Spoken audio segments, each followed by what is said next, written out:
Hey! Salut tout le monde, c'est Skycrew, j'espère que vous allez bien et que vous avez passé une bonne semaine. On se retrouve aujourd'hui pour réaliser ensemble un porte-téléphone en argile autodurcissante.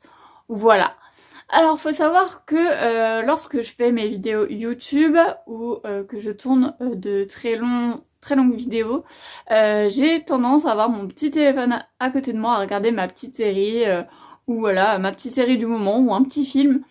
Et je vous avoue que sur mon bureau, en fait, je le pose sur ma lampe lave finalement que j'ai faite.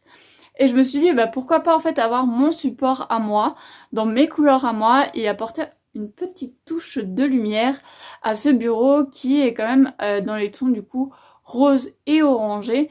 Mais voilà, donc aujourd'hui on est parti pour réaliser ça ensemble. Let's go. Mais avant ça, petite danse.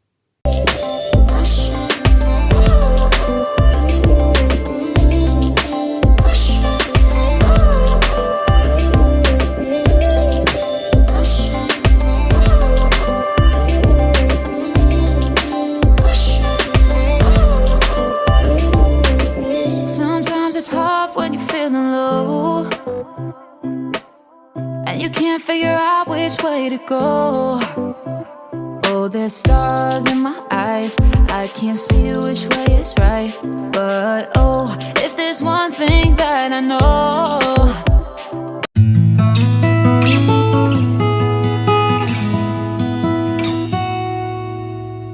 Pour cette création, j'ai pris la moitié du paquet d'argile autodurcissante de chez Action et je suis venue en faire un boudin. Vous savez que j'utilise toujours celle de chez Action.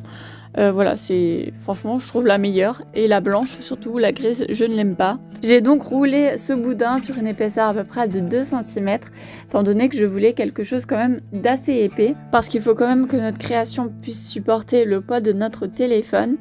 Donc voilà, vous voyez que je fais beaucoup de tests avec mon boudin et que je viens le positionner donc sur un rouleau de sopalin. Vous pouvez également prendre un rouleau de papier toilette, il n'y a pas de souci. Mais voilà, je voulais une forme assez arrondie. De base, je voulais faire qu'une seule forme. Finalement, j'ai décidé d'ouvrir cette forme et de faire une sorte de U, qui est quand même très joli aussi. Donc voilà, je voulais avoir vraiment cet effet de vague. Et donc je suis venue découper le bout, même si je pense que ça aurait fait joli, mais ça faisait vraiment trop patte d'éléphant. Donc voilà, j'étais pas très fan. Et voilà, faut vraiment bien penser à positionner votre téléphone, à faire plusieurs tests pour être sûr que la position vous convienne, parce que ça c'est hyper important avant tout.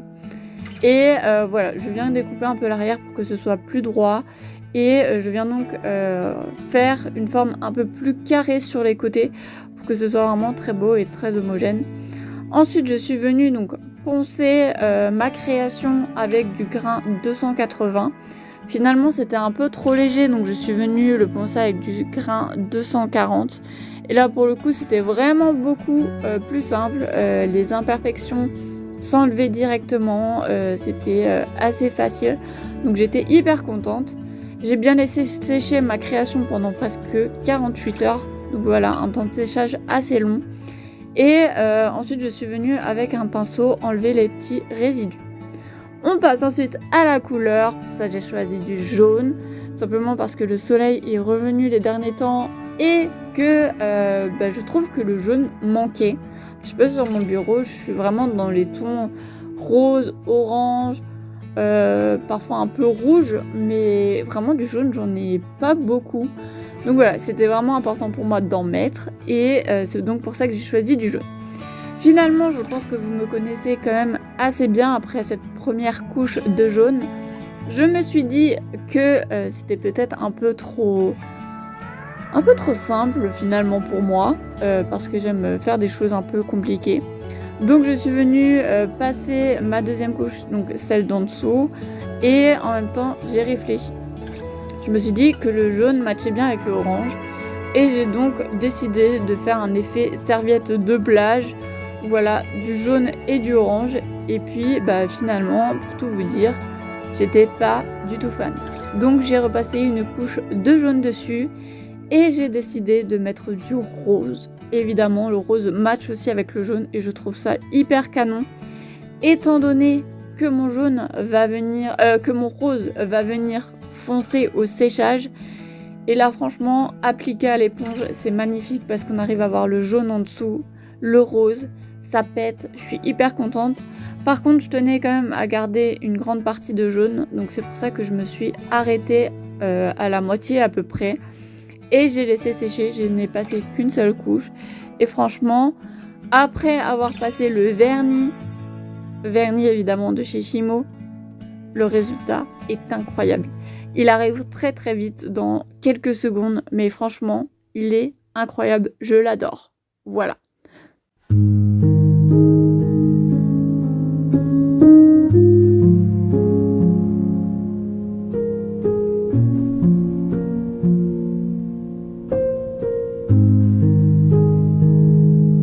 Et voilà, les petits potes à la compote, c'est déjà la fin de cette vidéo YouTube.